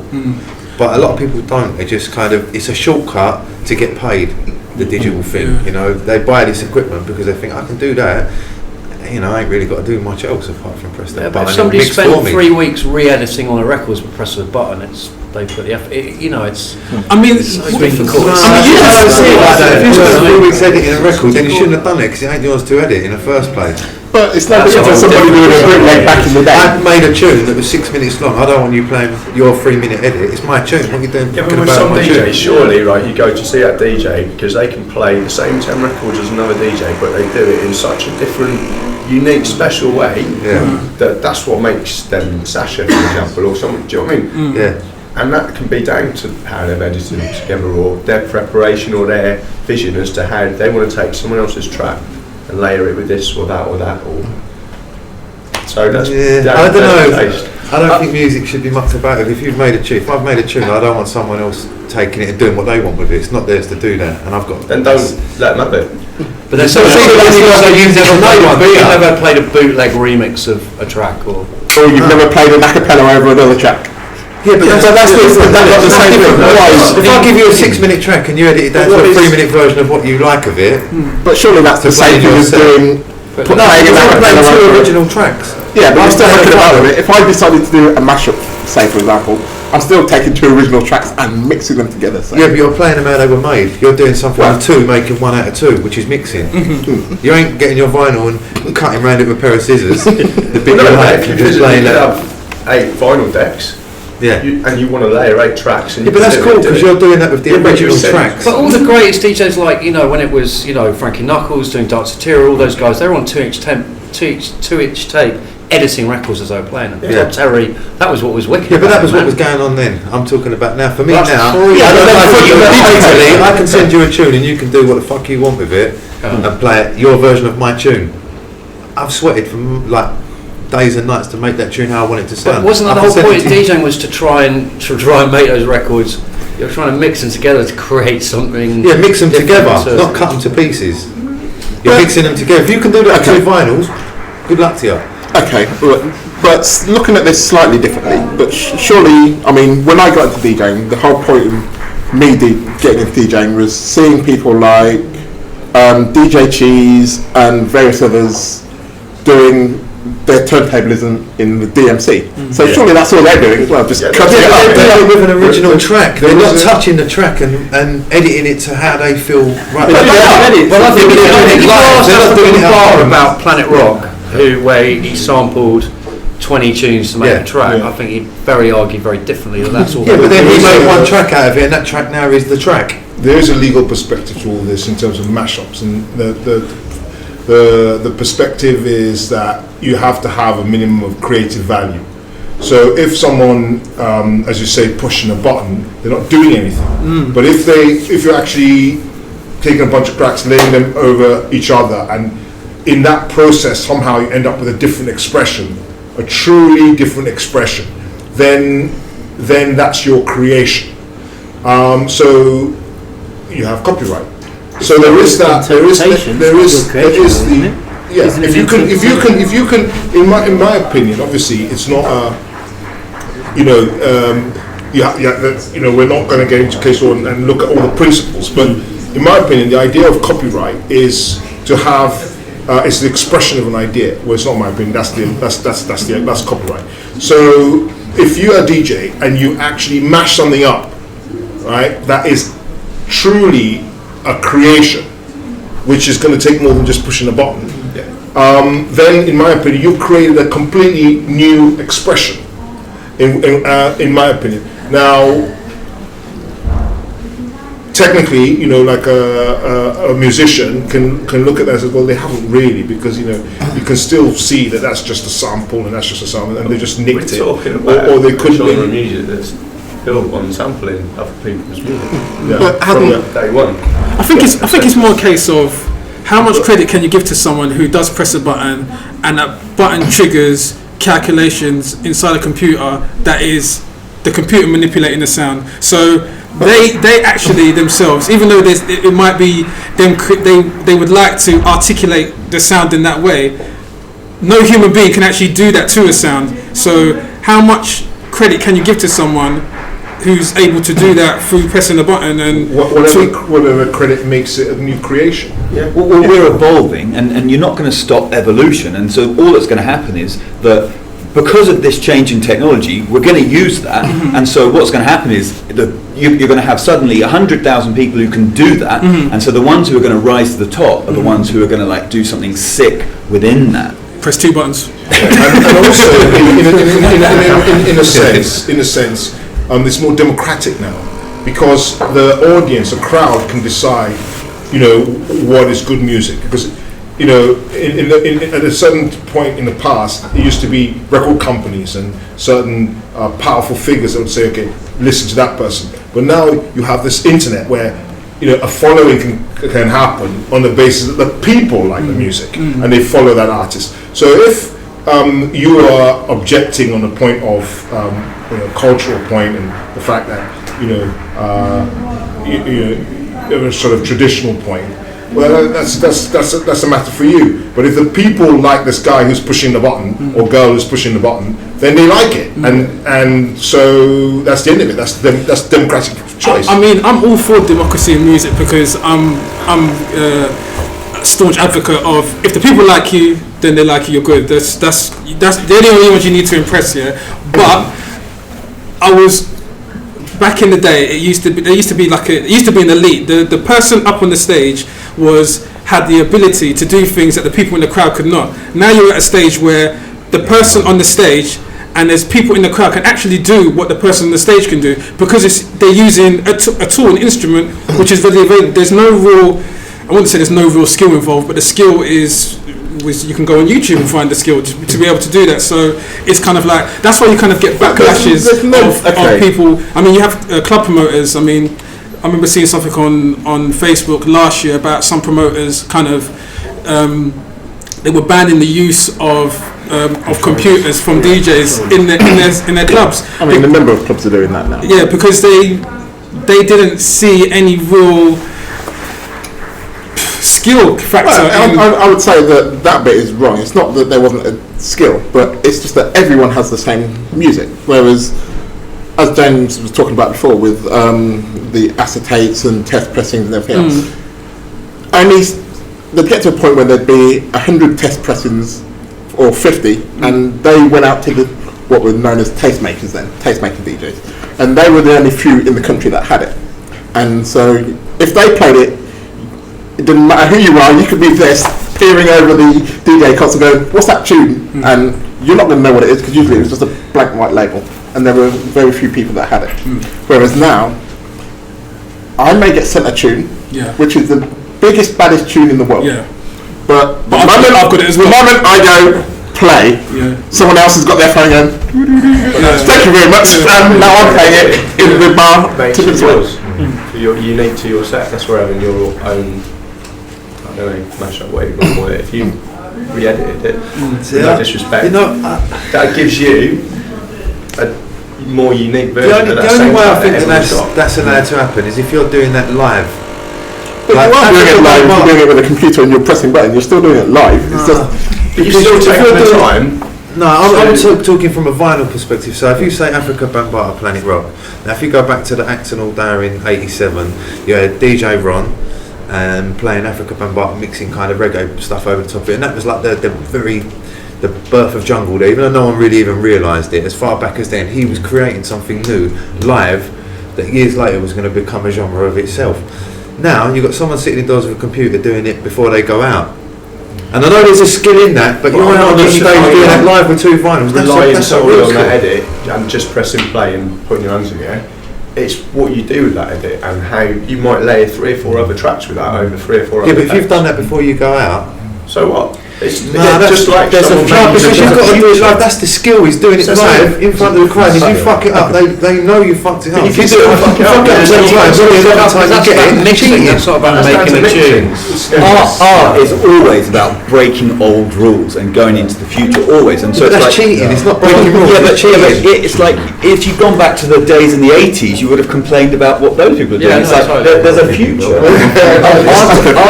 Artists always, they see something that changes things, and they jump on that. And you can complain if you want, but it isn't going to change the fact they're going to jump on it. When They're going to go. CDs came in, everybody freaked out. There's nothing to stop. You know, There's nothing to everybody- stop a kid at home with his computer doing exactly the same as what you But do. you ain't going to mix it how I mix it. No, but if he watches you, he could do it like that on his computer. That's the point. But and that's If I go up and competition. do it on 2 vinyls, you can't come up and do what I do if you haven't learned how to. No, I'm not saying you, but the average guy who's out there, he can't. Well, what's going to change is out, man. This is the that. innovators. The innovators are the ones who rise to the top. The first person to do things are the ones who people notice and they go, "Oh, that's completely No, different." no, So- it's the first person that is noticed of doing it. It Yeah, may not be the never the one first. who's done it first. It's never the one who done it Okay, first. but you Yeah. get my I know what you mean. Yeah.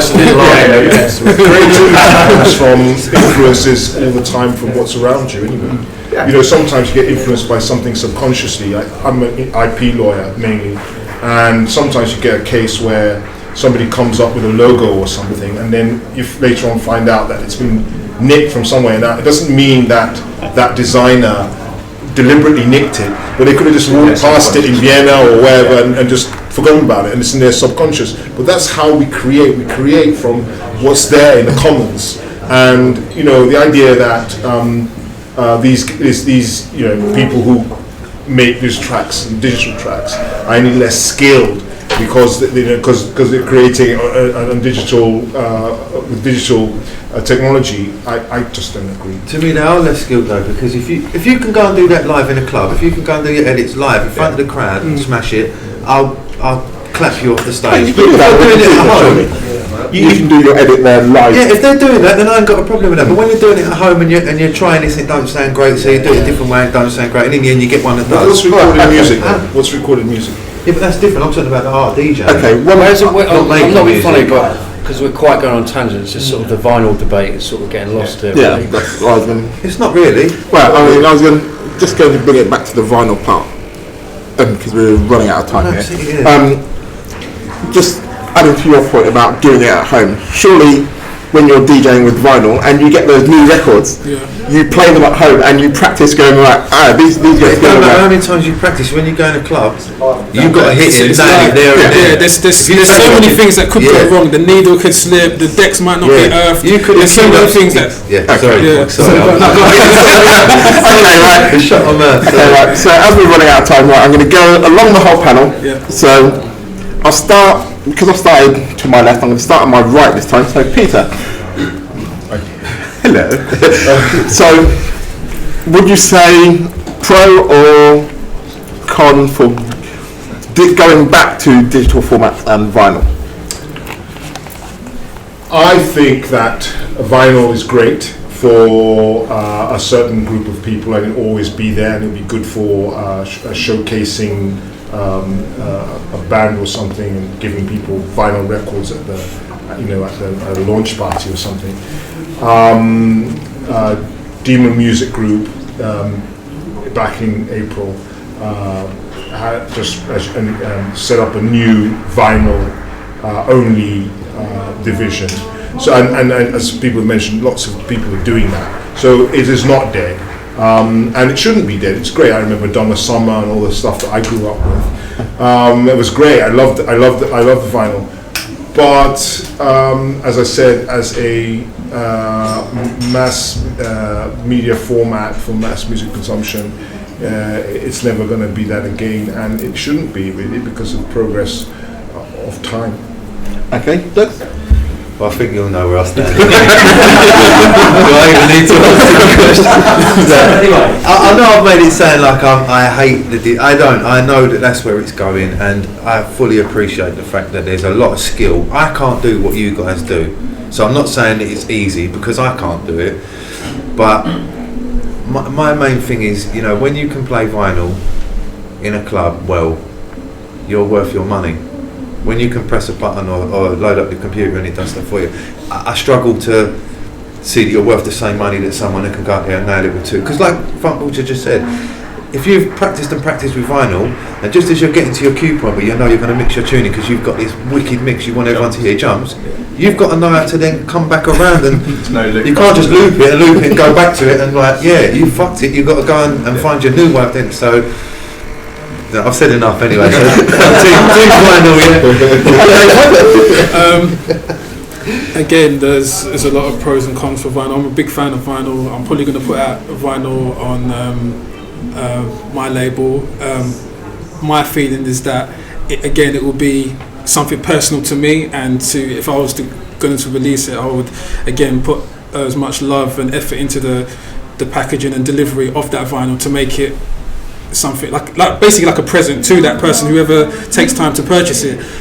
Again, moving forward, from a DJ's perspective, because of the movements with the turntable, the digital turntable, with using USBs and it being linked to Tractor and all these other kind of controller systems, you can see that the vinyl is being phased out because it's not practical, the size and everything. But if they could, I mean, if they actually make CDs that look like vinyl. That's to try and make some guys feel a little bit better. But yeah, it's really just a nostalgic thing. But it's still going to be around because there's a constant demand for it. But it'll just be in this cult niche markets. Do you know what? I think it's a tough one to talk about this because you need some real young kids who haven't grown up with vinyl, who won't care for it how we care for it. We just Regardless that digital is the way forward. I grew up with vinyl, we all grew up with vinyl, we love vinyl. So this argument is we love vinyl, it's there. But for kids who don't know vinyl, see it's pointless, don't care about it, we needed someone like that to sort of throw in a curveball on this debate. I'm for vinyl, of course, because I said the romantic side of things, and the physical, tangible, having something. And when you're playing, as I said, touching it, moving it, making it happen, you're doing something physical. You can still do it on CDJs. You can still throw it in and you can still do stuff. You can do different things on digital. It's different skill sets. Because it's a vinyl debate. I love vinyl. I'm on team vinyl, but digital is the way forward, and things move on. And we don't moan about who uses it. Mini discs. Who's playing mini discs? Anyone got any mini discs? Do you know what mini discs are? I've got we have to move on with the future. Yeah. So we move on with the future, but vinyl debates are going to be here for, I reckon, for the next 20 years because it's such a romantic discussion. So. Okay, Fraser. The vinyl debate will be here within DJs, but with the rest of the world, I don't think it really will be, because vinyl, artists are people artists make the future more than anyone, and vinyl's dead and buried, and tapes are, apart from for DJs and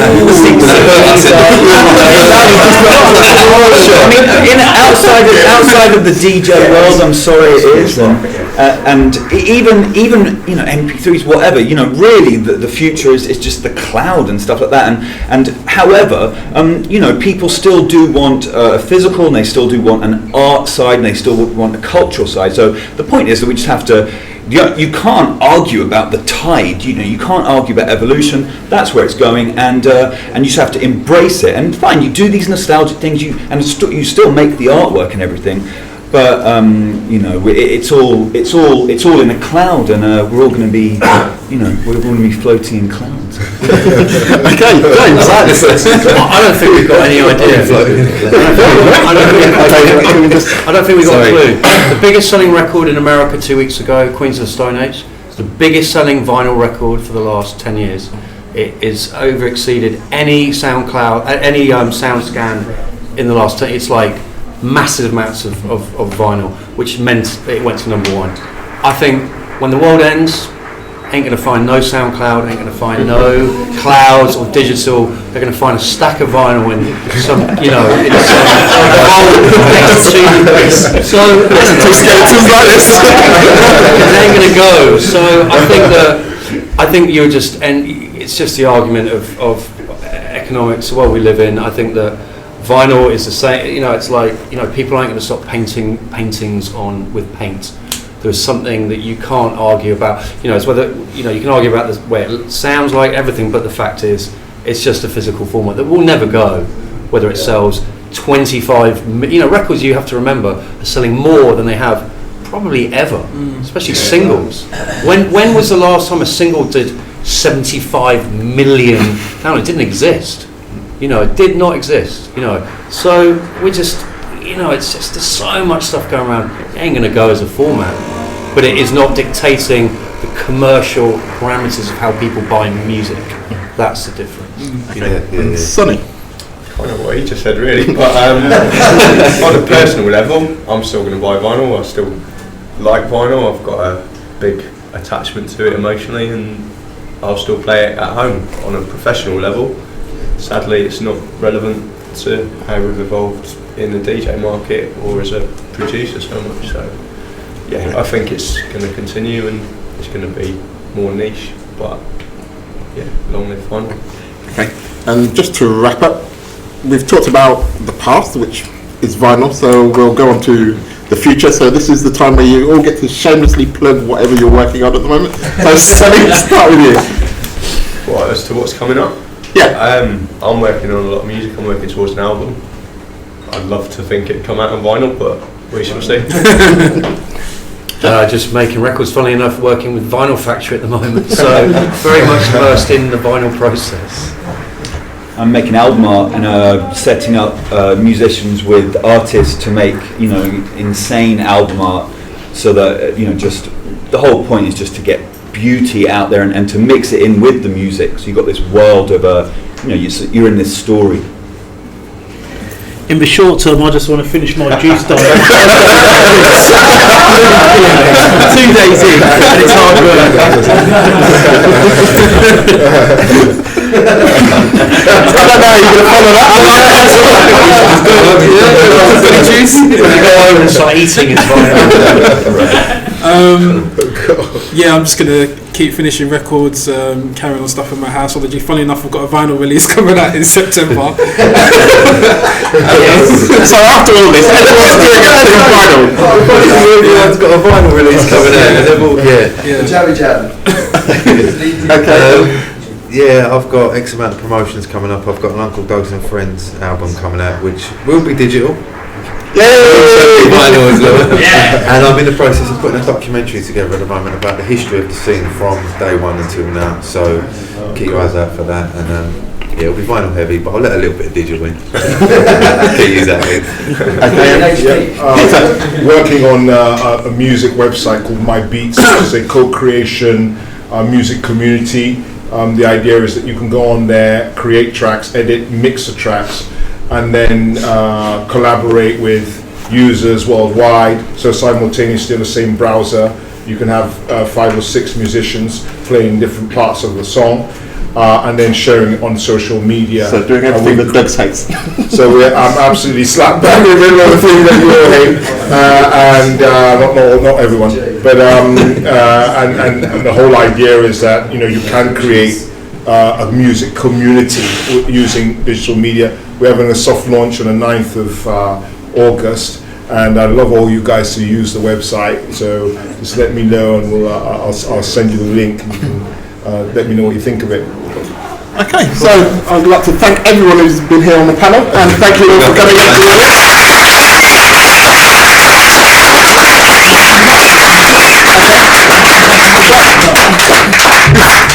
So now that's been enough of me asking the questions. Does anybody on the floor have a question? Okay. I didn't have a question. Oh, sorry, but I have. I mean, you can if you direct it at a particular person I didn't initially. really have a question. Okay. I kind of had a point because I was looking at the whole vinyl debate and relating it, because I'm a writer as well, and I do music PR, but I'm relating it to magazines and online magazines. for example, like the tangible product, the physical product of the magazine, everyone likes to go in the shop and be able to buy, even though you can still be at home and access GQ, you can access Vogue or whatever, but still that whole physical product just doesn't go anywhere. I'm team vinyl, by the way. I like that's you. it really. My point really is that the fact that I can see the passion in the ways, well, especially the band, vinyl. Yeah. There is a culture of actually being in the record store for hours, just flicking through labels and seeing what's, and that's kind of lost, isn't it? In essence. And then also the fact that you used to be able to help the DJ friend into a club with the DJ box. You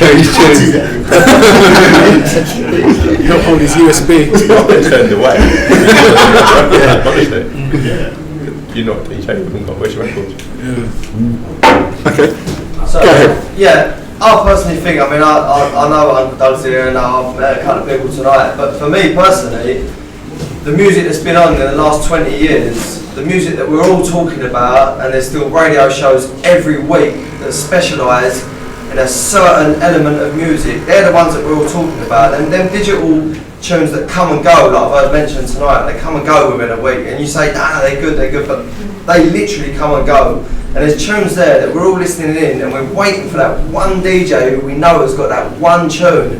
And there's thousands of listeners out there, and they wait for that one tune to hear, and you hear it, and it makes your month. Do you know what I mean? To hear it at a rave or to hear it on a radio show, and that will make your month. You've heard that one tune played, and that's it for me. Like, I mean, I'm modern. I like all my digital music, everything. But to go back and to hear a tune that you haven't heard for 20 years, and you hear someone play it in a rave, and a DJ that to me is dead, they're no good anymore. But when you hear them play that one tune, and I don't think none of the modern music will still hold that sort of respect.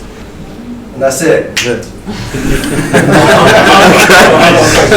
go ahead. There's a few producers up there tonight, and obviously everyone's in the game to make money and stuff, Bottom line, we're all here to make work and make money and stuff. And if your work's music, you want to make some dough out of it. But so I'm asking any of the producers up there, we all seem like we're all from vinyl era, we all agree on that, So would you release anything on vinyl purely for the fact of nostalgia or artwork or to play it into the club? Even if you knew it wasn't going to make money. Yeah, you would, because it's for passion. Even if it was just like 300 copies. It's for passion of it, isn't it? You're going to release it for the passion of it. You produce music, Right, so you would. Yeah, totally. Yeah. You would, even if it meant your company was going to lose. Well, not necessarily lose, because you might make it back on the MP3s. But can I just say, from that point, going back before, when people started making music, I mean, whenever I started DJing or doing unofficial remixes, as I'll call them, I didn't do it because I thought, how much am I going to make from this? It was because I like the music. So if I was with, back then, you had to press it if you were going to give it to anyone else. So it wasn't about it wasn't about making money. So it's still not any different really now, or for me anyway. I'm saying, like, for me, obviously, I'm team vinyl, but the music I was listening to at the time, you could only really get on vinyl. You couldn't go into HMV and buy garage music or jungle music as such, So we used to have to buy it on vinyl. They obviously made a lot of money of it, but now you can produce stuff like Doug has said, get it out there within 3 days, maybe on the 7th day you've made dough out of it. I don't know, but if you do you know what it ultimately comes down to? I think if it's good, if that record is good, regardless if it's on vinyl or digital, it possibly could make money. It doesn't change the actual music of it. I appreciate that, but alright, so say you brought it out on digital format first of all, and you thought, it's doing well, we've nicked a bit of dough out of it, let's press 100 copies on vinyl, let's get some nice artwork on it, just for the sake of it. There's a PR value to releasing a record because you get in the magazines and stuff from that. If you get in Enemy or whatever with the record released, then that's worth thousands. So. But even one last thing. Even Hype. See on the start of that video, Hype said that he went in for the vinyl. He didn't, because it come out. I remember getting an email from Hype from players, and he said, would anyone buy this? So they put out a little tester first of all, and he didn't go wholehearted into it, which is a sensible thing to do. He put out a little tester first of all and said, would anyone buy this? And then he waited for a few replies and things before he then went in, which I mean, if they could do that, obviously he'd done that and it worked out. So I don't think no one's going into it wholeheartedly anymore. But that's a sensible thing to do. It's an economic thing to do. Money, yeah, to test if someone wants to buy it and then forward it. And he admitted it then that it wasn't going to make that much money, so he didn't do it. So. But he's like saying. Okay, right, I'll take the question over there, and then I'll take one over here as the last one. What I've noticed is it's not so much vinyl anymore, it's a culture of the death of culture in a way, because it's not just vinyl as well, it's with books. Like now there's a books versus Kindle, and no one goes to galleries anymore, they just scroll through Tumblr on some art blogs. That's the problem, I think. And it's gotten to the stage where I dread every time one of my favourite rapper or my favourite artist releases new music, because I dread the amount of people that are so quick to turn around and call it shit, for example. And that, I dread that so much, and that never used to happen, and it's why I still listen, and I hate kind of music, listening to music now, even though I like it, I just hate the backlash that comes from these sudden... But surely that was still going on before, it was just because the music wasn't heard by as many people. Absolutely, but I'm stuck in the 90s because I know my classics, that's it. I can't turn around and tell you what's going to be good in 20 years' time from the music I'm listening to right now. And that's the problem. And I think when you said that, you know, we have to move forward and it has to be innovative, how can we be innovative if we're too quick to jump on what's hot next? Yeah, but you're not going to stop that. So it's like what you've got to do is you've got to go with the future. Absolutely, and work on it. But isn't art form a craft that you need to work on, and it's something that is personal, and it's that personal experience. It's not a widespread saturation of culture. It's personal. But art form has always been a reaction to the cultural aesthetic of the time. Absolutely, but I have a problem with the speed in which it's happening. Yeah, I'm not saying you can stop it. It's just it's a tragedy. It's always more productive to fight for what you are for than for what you're against. So you're much better off, as these guys are doing, releasing their records on vinyl and keeping up, than trying to be against the digital media culture, because you'll never stop that. No, absolutely not. I don't think you should. I think it is great that there is some accessibility to it. Like, I was introduced to random music in the last couple of years thanks to, the digital era. But at the same time, if I walk into a club and I know the guy's mixing on something that looks basic, I'm going to walk out. And if I walk in and the guy's spinning on vinyl, I'll be like, yes, I've got my... But how would you know when you walk into that club and you're hearing the music that you like? You're not going to know what they're playing. No, it doesn't matter, because I can hear the music I like in my whip or in my house. So who cares? If I'm paying an entry fee and my dude's spinning on an iPad, I'm walking out, I don't give a shit. Even if it doesn't sound better. It's not about the sound. I know that if he wants to call himself a DJ, he needs to learn his craft. If he doesn't learn his craft, I'm not there. But it would sound different, because she probably hasn't got a Function One system in her living room. So that's the only difference. Okay, well, I'll take this question at the front, and I'll take the one at the back for the last one. Going back to free music and free downloads. If you're talking about from a business perspective of record labels, surely there's benefit. If you look at people like Disclosure, if they were to give a track away, immediately it will traffic probably 250,000 views on SoundCloud within a week. Yeah. So if you're a record label, surely that's beneficial to your label, that artist is getting that much traffic, and then they're probably going to go on to sell, play festivals like Hideout, play to 20, 30,000 people.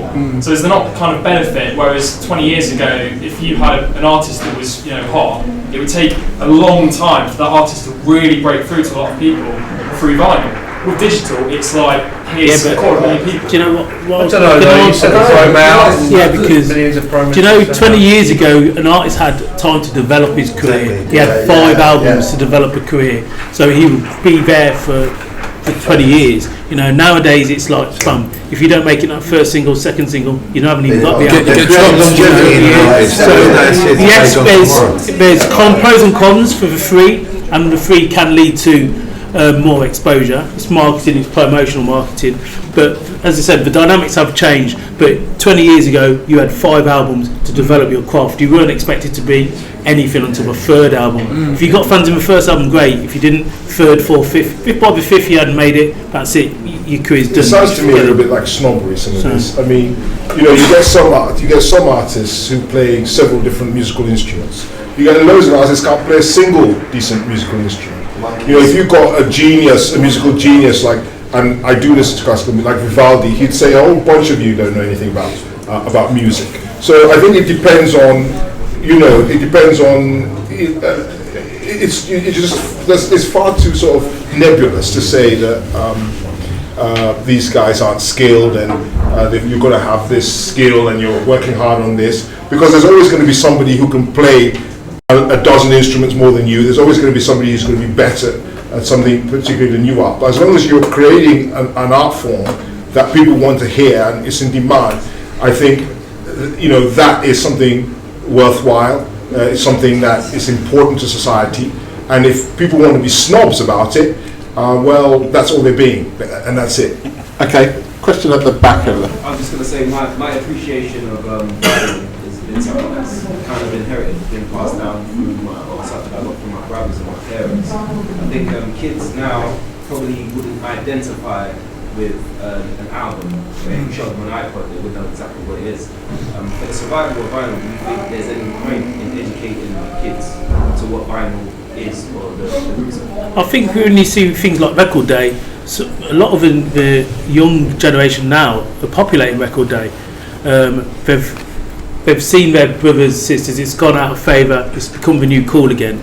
It's always going to be circular. It's going to come in and out of vogue. So I think there's going to be times when the kids will understand it, and there's going to be times when the kids won't have a care for it. But as I said, you show kids an iPod, they know exactly what it is. Some of them don't care for vinyl at all, but I think it's just one of these circular things. But there's a lot of young people who are actually following new bands, who are new artists, who are putting stuff out on vinyl and perpetuating the vinyl and the legacy of vinyl. Okay, question at the back and then to the front here. I think, first of all, James about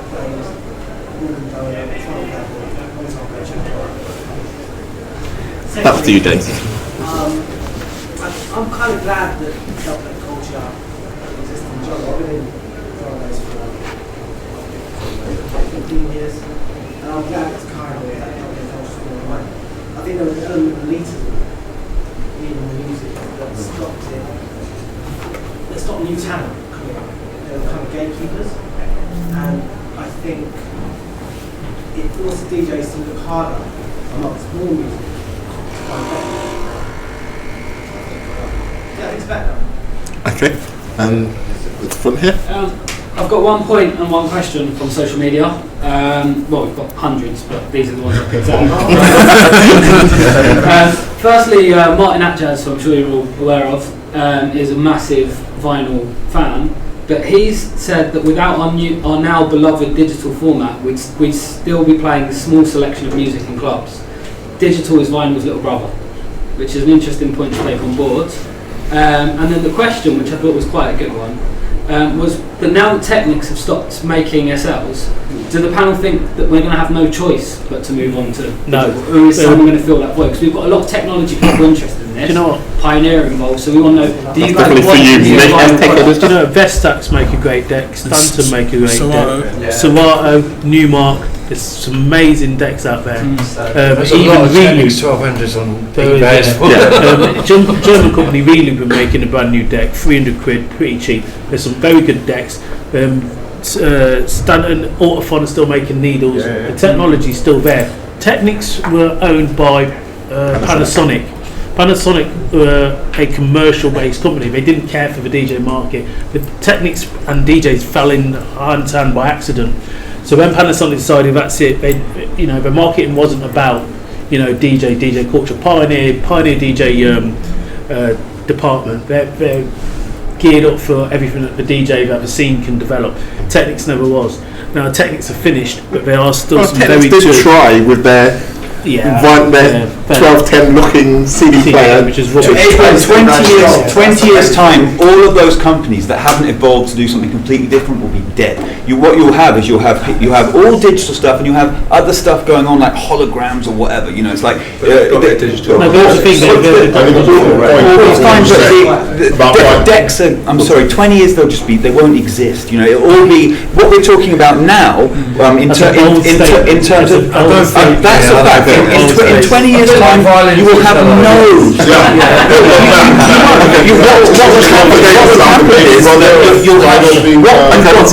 What you've got now will be considered archaic, and you'll have a panel where there's people saying, "Now, do you reckon we should have digital stuff being, kept?" Whereas what's in the future will be going on, and it's just. I'm sorry, it's gone, and the future will be new and wonderful and brilliant and blow all our minds. And digital has revived the back catalogues as well, don't forget.